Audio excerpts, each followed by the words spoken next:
ప్రస్తుతం మనతో పాటు ప్రముఖ ఆధ్యాత్మికవేత్త వేదిక్ ఆస్ట్రాలజర్ గోనుగుంట్ల సురేష్ బాబు గారు ఉన్నారు. గురుగారితో మాట్లాడేద్దాం. నమస్కారం గురుగారు. మణికంఠ గారు నమస్కారం అండి. గురుగారు, ఏప్రిల్ మాసం విశేషంగా వృశ్చిక రాశి వారి పరిస్థితి ఎలా ఉండబోతుంది? వీళ్ళకి ఎదురయ్యే లాభ నష్టాలు, మంచి చెడులు ఈ నెల ఎలా ఉన్నాయి? అక్షయ తృతీయను ఏ విధంగా వినియోగించుకుంటే విశేషంగా వీళ్ళకి కలిసి వస్తుంది అంటారు? సో చాలా ముఖ్యం, ఎందుకంటే అక్షయ తృతీయ ఉంది. ఈ ఏప్రిల్ మంత్లో చైత్ర మాసం, వైశాఖ మాసం 2 మాసాలు కలిసి ఉన్నాయి. 15 days ఇది, 15 days అది ఉంది. సో ఇది మంచి టైం మనం ఉన్నాము. సో ఆధ్యాత్మికంగా అలానే గ్రహస్థితుల ప్రకారం కూడా చాలా బాగుంది. సో వృశ్చిక రాశి చూస్తే మనకి వీళ్ళకి కొంచెం మిక్స్డ్గా ఉందండి. సూర్యుడికి అనుకూలంగా ఉండి శత్రువులపైన విజయము, అనుకున్న పనులన్నీ జరగటము బాగుంటుంది. అలానే కుజుని వల్ల కొంచెం ఇబ్బందులు పడే అవకాశం కూడా ఉంది. మనం ఎక్కడెక్కడ స్ట్రాంగ్గా ఉంది, ఎక్కడెక్కడ వీక్గా ఉంది చాలా క్లీన్గా డీటెయిల్గా మనం చూద్దాం. ఫస్ట్ ఇందులో ఉన్న నక్షత్రాలు విశాఖ 4వ పాదం, తర్వాత అనురాధ 1, 2, 3, 4 పాదాలు, జ్యేష్ఠ 1, 2, 3, 4 పాదాలు అంతా మనకి ఇందులో ఉంటాయండి. వృశ్చిక రాశి వాళ్ళు జనరల్గా పేరు బలం ప్రకారం చూసుకుంటే తో, నా, నీ, నూనె, నో, యా, ఈ, యు అన్న పేర్లంతా కూడా ఈ వృశ్చిక రాశిలో ఉంటారు. ఇందులో ముఖ్యంగా మన 4 గ్రహాలు మారుతూ ఉన్నాయండి. ఏ గ్రహాలు మారుతున్నాయి? సూర్యుడు, కుజుడు, బుధుడు, శుక్రుడు మారుతూ ఉన్నారు. అంటే 2 క్రూర గ్రహాలు మారుతున్నాయి, 2 సౌమ్య గ్రహాలు మారుతూ ఉండటంతో వీళ్ళకి ఎలా ఉంటుందంటే మిక్స్డ్గా ఉంటుంది. కొన్ని గ్రహాలు చక్కగా బాగా సపోర్ట్ చేస్తాయి, కొన్ని ఇబ్బంది పెడుతుంటాయి, కొన్ని గ్రహాలు ఇబ్బందులు ప్లస్ సపోర్ట్ 2 ఇస్తూ అలా మిక్స్డ్గా ఉండే మంత్ కాబట్టి కొంచెం జాగ్రత్తగా ఆలోచించుకొని ప్లాన్ చేసుకుంటే బెటర్. కొన్ని విషయాలను పోస్ట్పోన్ చేసుకుంటే కొన్ని విషయాల్లో చక్కగా దూకుడుగా ముందుకెళ్ళిపోయినా బాగుంటుంది. అందుకని వీళ్ళకి మిక్స్డ్గా ఉంది కాబట్టి ఈ వీడియో అంటే వీళ్ళకి చాలా ఇంపార్టెంట్. ఎందుకంటే అలా పడితే అలా డెసిషన్ తీసుకోకుండా ఆలోచించుకొని డెసిషన్ తీసుకుంటే బాగుంటుంది. ఇందులో ముఖ్యంగా క్లుప్తంగా సంక్షిప్తంగా చూసుకుంటే సమరీ న్యూస్లో హెడ్లైన్స్ లాగా ముందు చూసుకుంటే ముఖ్యాంశాలలాగా ఏముంటుంది? ఫస్ట్ 15 days మనోరుజం, మానసికంగా కొంచెం అలజడిగా ఉంటుంది. తర్వాత శత్రునాశాంత, శత్రువులపైన విజయం గమనిస్తూ ఉంటారు. కుజుని వల్ల అర్ధనాశనం, ధనం ఖర్చు అయిపోయే అవకాశం ఉంటుంది. శుక్రుని వల్ల లేదంటే బుధుని వల్ల భార్య స్వతాది కలహం, భార్యతోటి లేదంటే పుత్రులతోటి గొడవలు పడే అవకాశం ఉంటుంది అని చెప్తూ ఉంటారు. బట్ ఇది మిక్స్డ్గా ఉంది కాబట్టి అండి కొంచెం జాగ్రత్తగా ఉండాలి. ఒక్క విషయం బాగా కలిసి వచ్చే విషయం ఏంటంటే సూర్యుడు 6వ స్థానంలో ఉన్నారు. ఎప్పటి తర్వాత వస్తుంది? 15th తర్వాత. ఫస్ట్ 15th సూర్యుడు కొంచెం ఇబ్బంది పెడుతూ ఉంటారు, మానసికంగా టెన్షన్లో ఆందోళనలో ఉంటే తర్వాత మాత్రం సూర్యుడు మారటంతో చాలా బాగుంటుంది. ఏం బాగుంటుంది? ఫస్ట్ సౌఖ్యధీన్, సౌఖ్యంగా ఉంటారు. రెండోది యత్నకార్య సాధనం. అప్పటిదాకా లాస్ట్ 2 months 1 month కనుక కొంచెం ఇబ్బంది పడుతూ ఉన్నా, ప్రొఫెషన్లో టెన్షన్గా ఉన్నా కానీ ఆ టెన్షన్స్ అన్నీ పోయేసి వాళ్ళు చేస్తున్న పనికి రిజల్ట్ రావడం స్టార్ట్ అవుతుంది, విజిబుల్ రిజల్ట్ రావడం స్టార్ట్ అవుతుంటుంది. కార్య సాధనం, దేహ ఆరోగ్యాది సంతోషం, దేహం ప్రకారం బాగుంటుంది, ఆరోగ్యం బాగుంటుంది, సంతోషకరంగా ఉంటారు, చక్కగా బట్టలన్నీ వేసుకుంటూ ఉంటారు. ఒక మంచి జోష్, ఉత్సాహం వచ్చేస్తుంది వీళ్ళకి. అది చాలా పాజిటివ్ ట్రెండ్ అని మనం చెప్పుకోవచ్చు. అయితే వీళ్ళకి కుజుడు 5వ స్థానంలో ఉండటంతో కొంచెము ఓవర్గా ఏమంటారు, డబ్బులు ఖర్చు పెట్టడం, ఓవర్గా ఎక్కువగా ఆలోచించటము, పిల్లల విషయంలో కొంచెం టెన్షన్గా ఉండే అవకాశం ఉంటుంది. మనకి సంస్కృతిలో ఏం చెప్తారు? దేహ జాడ్యం సంతాపకాలతిక్రమణ భోజనం దురితం కర్మలాభచ్చ అని చెప్తారు. దాని మీనింగ్ ఏంటి? శారీరకంగా వీక్గా ఉంటారు, సంతాపం కొంచెము ఏదో పాప పనులు చేయాలి, ఈ పనులు చేయాలి, ఆ పనులు చేయాలనుకుంటూ ఉంటారు, టయానికి భోజనం చేయకుండా ఉండటం. దురిత కర్మచ్చ అంటే ఏదైనా కనుక పని చేస్తే అందులో పాప పనులు చేయాలి, దురుద్దేశంతో పనులు చేయాలి, ఏదో స్మార్ట్ వర్క్ చేయాలని చూస్తే అవకాశం ఎక్కువగా ఉంటుంది. బట్ బేసికల్గా 5th హౌస్లో కుజుడు ఉండకూడదండి. ఏమవుతుందంటే మైండ్ డైవర్ట్ చేస్తారు. అప్పటిదాకా నేను నీట్గా బుద్ధిమంతులుగా ట్రాఫిక్లో వెళ్ళిపోతూ ఉంటా, సడన్గా షార్ట్ కట్ కనిపించి వెళ్ళిపోదామని ట్రై చేస్తూ ఉంటారు. అంటే ఎగ్జాంపుల్ అలా ఇచ్చాను. వీళ్ళు ఆఫీస్లో కూడా ఏదో స్మార్ట్ వర్క్ చేసేసి అంతా క్లోజ్ చేసుకొని వెళ్ళిపోదాం అన్నట్లు ఉండటం, లేదంటే ఎక్కడికో బయటకు వెళ్ళాలి ఒక మంచి పనితో, ఏముంది అని క్లోజ్ చేయటం. ఈ టైంలో ఎక్కువగా అప్పటిదాకా చాలా చక్కగా ఉన్న వ్యక్తి ఇమ్మీడియట్గా డబ్బులన్నీ షేర్లో పెట్టడము, లాటరీ టికెట్లు తీసుకోవటము, అప్పటిదాకా నీట్గా ఉన్న వ్యక్తి బాయ్ ఫ్రెండ్ గర్ల్ ఫ్రెండ్ వేసేసుకుని 2 days వెళ్ళిపోవటం ఎక్కడికో, లేదంటే చక్కగా ఉన్న వాళ్ళు కాస్త బాటిల్స్ అన్ని ఓపెన్ చేసుకొని ముందన్ని పెట్టుకొని కూర్చోవటం, ఈ టైప్ పనులు ఎక్కువ చేస్తూ ఉంటారు. గ్యాంబ్లింగ్ ఆడటం ఇలా చేయాలనిపిస్తుందండి. ఇది కొంచెం జాగ్రత్తగా మైండ్ కంట్రోల్లో పెట్టుకుంటే బాగుంటుంది. విపరీతంగా ఖర్చు కూడా పెట్టేస్తారు, ఆ మూమెంట్లో వెళ్ళిపోతారు, వీళ్ళు ఎక్కడికి వెళ్ళిపోయి మొత్తం ఖర్చు పెట్టేసుకుంటారు. ధర్మరాజు జోతం ఆడినట్లుగా వీళ్ళు మైండ్ అప్పటిదాకా బాగున్నది కాస్త ఎటో చేయాలని ఆలోచిస్తారు. ఈ ఒక్క విషయంలో కొంచెం జాగ్రత్తగా ఉండేది. అవి అంతా బాగుంటుంది. సూర్యుడు బాగున్నారు, కుజుడు బాగుండలేదు అనమాట. అంటే మన చేతిలో ఉన్నాయి కొన్ని మనం జాగ్రత్తగా పెట్టుకోవాలనేది కొంచెం ఇంపార్టెంట్ వీళ్ళకి. తర్వాత 7వ ఇంట్లో శుక్రుడు ఉండటం తోటి ఇది అగైన్ మిక్స్డ్. ఒక రకంగా లవ్, రొమాన్స్, ప్లేజర్ ఇలాంటి విషయాల్లో మైండ్ అంతా వెళ్ళిపోతూ ఉంటారు, గాల్లో వెళ్ళిపోతూ ఉంటారు. ఇంకొక విషయంలో ఏమవుతుందంటే కోపం అధికంగా వస్తుంది. స్త్రీ జాడ్యం, సర్వదా క్లేశ జీవనం. ప్రతి దాంట్లో కూడా ఏదో ఒక ఆటంకము, అసంతృప్తిగా అంటూ ఉంటుంది. స్త్రీలతో విభేదాలు వచ్చే అవకాశం ఉంటుంది, మాట పట్టింపులతో గొడవలు పడే అవకాశం ఉంటుంది, ఊరుకునే గొడవ పడే అవకాశం ఉంటుంది. కాబట్టి కొంచెం స్పైక్స్ అంటారు, గొడవలు భార్యాభర్తలు అప్పటిదాకా బాగుంటారు, టీ విషయం దగ్గర ఎక్కడో టక్కన గొడవ వచ్చేస్తున్నాం వాళ్ళు, ఇలా వచ్చే అవకాశం ఎక్కువ ఉంటుంది. జాగ్రత్తగా ఉండండి.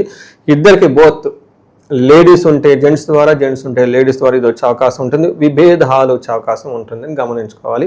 అగైన్ ప్రేమ పెళ్ళిళ్ళు కనుక ఎవరైనా చేసుకోవాలనుకున్నా కానీ, లేదంటే ప్రేమించుకొని ఉండి పెళ్లి చేసుకుందాం అనుకున్నా ఇది ఒక బెస్ట్ టైం వాళ్ళకి. పెద్దవాళ్ళతో చక్కగా మాట్లాడి ఒప్పించుకొని పెళ్లి చేసుకుని రావడానికి ఇది ఒక బెస్ట్ టైం. ఈ విషయంలో ఈవెన్ ప్రేమికుల మధ్య కూడా వాళ్ళ మధ్య కొంతమంది ఉంటారు కదండి, వాళ్ళు ప్రేమించుకుంటారు, ఏదో డిస్టర్బెన్స్ వచ్చి మళ్ళీ విడిపోతుంటారు. అలా మళ్ళీ రీయూనియన్ అవడానికి కూడా ఇది ఒక బెస్ట్ టైం అని వీళ్ళు గమనించాలి. బట్ ఓవరాల్గా చూసుకుంటే లాస్ట్ 2 months 1 month ఉన్న టెన్షన్స్ అన్నీ పోయి ప్రొఫెషనల్ మ్యాటర్స్లో చక్కగా ముందుకెళ్ళే ఒక టైము. బట్ ఇదే టైంలో సెల్ఫ్ కంట్రోల్లో కూడా వీళ్ళు ఉండాల్సిన అవసరం ఎంతైనా ఉంది. ఈ రాశికి సంబంధించిన నక్షత్రాల వాళ్ళకి ఎలా ఉండబోతుంది? నక్షత్రం ధన ప్రాప్తి, విజయము, ఈ తర్వాత ధనహీనత, బంధనము, రోగము అని చెప్తారు. ఫస్ట్ మనకి ధన ప్రాప్తి, జయం ఉంది కాబట్టి కూల్, హ్యాపీ. రెండోది హెల్త్ కాంప్లికేషన్ జాగ్రత్తగా చూసుకుంటూ ఉండాలి వీళ్ళకి, అది ఒకటి. రెండోది, మూడోది ముఖ్యము బంధనము, బంధించబడినటువంటి పరిస్థితి ఉంటుంది కాబట్టి ఇది కొంచెం జాగ్రత్తగా పెట్టుకోవాలి. అంటే ఏంటి, డెసిషన్స్, ఇంపార్టెంట్ డెసిషన్ తీసుకోవడానికి కొంచెం కన్ఫ్యూజ్ అవుతూ ఉంటారు. దీనికి మన రెమెడీస్లో ఏం చేయాలో చూద్దాం. తర్వాత అనురాధ నక్షత్రం వాళ్ళకి ధనప్రాప్తి, జయము, బంధనము, రోగము. తర్వాత జ్యేష్ఠ నక్షత్రం వాళ్ళకి ధనప్రాప్తి వస్తుంది, జయప్రదంగా ఉంటారు. అగైన్ వీళ్ళకి కలహము, బంధనము, రోగము, హెల్త్ విషయంలో జాగ్రత్తగా ఉండాలి. కొంచెం బంధించబడినటువంటి పరిస్థితులు ఎక్కువ ఉంటుంది, కలహం, గొడవలు కూడా అవుతూ ఉంటాయి. నాకు ఎవరో ఫోన్ చేశారండి, ఇప్పుడు కాదు 3-4 months క్రితం, విజయనగరం నుంచి, అక్కడి నుంచి ఫోన్ వచ్చింది. అంటే మీరు బంధనం అంటారు, ఏంటంటే బంధనం, మా టెన్షన్ మాకుంటే మీరు బంధనం పెడుతూ ఉంటారు. పాపం ఆయనకి ఏదో చెప్పని ట్రై చేస్తున్నా, బంధనం అంటే కన్ఫ్యూజన్, అంటే ఆయన మరి ఏ టెన్షన్ ఉందేమో మొత్తాన్ని ఫోన్ పెట్టేశాడని చెప్పి లేదనమాట. అంటే వాళ్ళు నాకు అనిపించింది ఏదో క్రిమినల్ కేసులు అయ్యి ఉంటే పట్టుకొని వెళ్ళిపోతారేమో బంధనం అని. ఇక్కడ బంధనం అంటే అది మీనింగ్ కాదండి. సంస్కృతంలో కన్ఫ్యూజ్డ్ అయిన ఒక పరిస్థితిలో ఉంటారు, డెసిషన్ తీసుకోలేని పరిస్థితిలో ఉంటారు. ఒక జాబ్ వస్తుంది, ఉన్న జాబ్ వదిలిపెట్టుకొని కొద్దానికి వెళ్దామా లేదా, యుఎస్ నుంచి ఇండియాకి వద్దామా లేదు. ఈ మధ్య చాలామంది ఈ క్వశ్చన్స్ ఎక్కువ అడుగుతూ ఉంటారు నన్ను. లేదా కోర్టు కేసులు, ఎవరో తెగ ఇబ్బంది పెడుతున్నారు, అసలు కోర్టుకి వెళ్తే ఉపయోగం ఉంటుందా లేదా, ఇలా డెసిషన్స్ తీసుకోలేకుండా ఈ కన్ఫ్యూజన్గా ఉన్న పరిస్థితిని బంధనము అంటారు. చాలా సింపుల్, ఈజీ టెక్నిక్ కూడా, రెమెడీస్ కూడా ఉన్నాయండి, పెద్ద డబ్బులు కూడా ఖర్చు పెట్టుకునే అవసరం లేదు. వీటితో పాటు వీళ్ళకి విశాఖ నక్షత్రం వాళ్ళకి కార్యహాని ఎక్కువగా జరిగే అవకాశం ఉంటుంది. కొంచెం జాగ్రత్తగా ఉండుకొని చక్కగా ప్లాన్ చేసుకొని, రాహు ఉండటం వల్ల నమ్మించి మోసం చేసేవాళ్ళు కూడా ఉంటారు. మిగతా అన్ని విషయాలు చాలా బాగుందండి, పెద్ద ఈ ఛాలెంజెస్ అయితే ఏమీ లేదు. ప్రోగ్రెసివ్గా అయితే ఉంటుంది విత్ ఛాలెంజెస్. ఓవరాల్గా మరి ఎటువంటి పరిహారాలు చేస్తే బాగుంటుంది ఈ నెల? ఒకటి, మనకి ఇందాక మీరు అడిగిన విధంగా ఇంట్రడక్షన్లో అక్షయ తృతీయ జరుగుతుంది కాబట్టి 3 సజెషన్లు చేస్తానండి. ఫస్ట్, బంగారం కొనుక్కోవాలి. సోషల్ మీడియాలో ఇది కమర్షియల్ దాడ్ అంటారు కానీ అది ఐ డోంట్ బిలీవ్ ఇట్. పర్సనల్గా అది కొనుక్కోవాల్సిన టైం మనకి. ఎందుకు అని అడిగారు అనుకోండి, హిరణ్య గర్భుడు అంటారు ఎవరు, విష్ణుమూర్తిని. అంటే బంగారంలో నుంచి పుట్టాడని, లేదంటే గర్భం అంటే ఏంటి, బంగారం గర్భం కలిగి ఉన్నారని చెప్పి దాని మీనింగ్ సంస్కృతంలో. బట్ ఏదైనా విష్ణుమూర్తి స్వరూపం బంగారం, అవునా కదండి. అగ్ని పురాణం ఉంటుందండి, ఆ పురాణంలో బంగారాన్ని అగ్నిదేవుడి నుంచి పుడతారు, అగ్ని తమ్ముడు, అగ్ని నుంచి వచ్చాడని చెప్తూ ఉంటారు.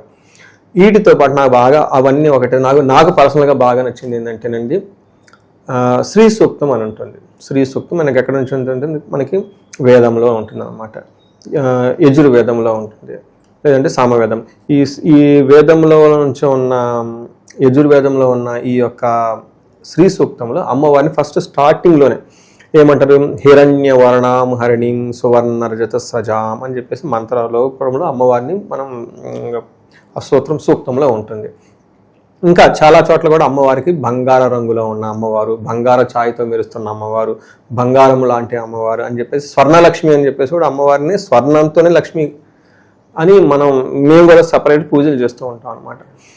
ఇవి ఏం చెప్తారంటేనండి, అటు విష్ణుమూర్తిని కానివ్వండి, లక్ష్మీదేవిని కానీ వీళ్ళిద్దరు ఏంటంటే ప్రిజర్వేటివ్స్. మనం సస్టైన్ అవ్వడానికి, బతకడానికి, ఐశ్వర్యంగా ఉండడానికి, భోగంగా ఉండటాల్సిన దేవతలు అనమాట. శివుడు వచ్చేటప్పటికి డిస్ట్రాయర్, బట్ విష్ణుమూర్తి కాపాడుతూ ఉంటాడు, ధర్మాన్ని కాపాడుతూ ఉంటాడు. ఎప్పుడైతే ధర్మాన్ని కాపాడుతూ ఉంటాడు, నిలబెడుతూ ఉంటాడు, లక్ష్మీదేవి అక్కడే ఉంటుంది. కాబట్టి ఆ రోజున చాలా పవిత్రమైన రోజు కాబట్టి చక్కగా బంగారం కొనుక్కొని గృహలక్ష్మికి ఇంటికి తీసుకొచ్చేస్తే ఇంట్లో బంగారం నిలంకడగా ఉంటుంది, స్థిరంగా ఉంటుంది, ఇల్లంతా శోభాయమానంగా ఉంటుంది, భార్యాభర్తలు చక్కగా ఉంటారండి. ఇది నా పర్సనల్ ఎక్స్పీరియన్స్, చాలామంది నా ఎక్స్పీరియన్స్ కూడా.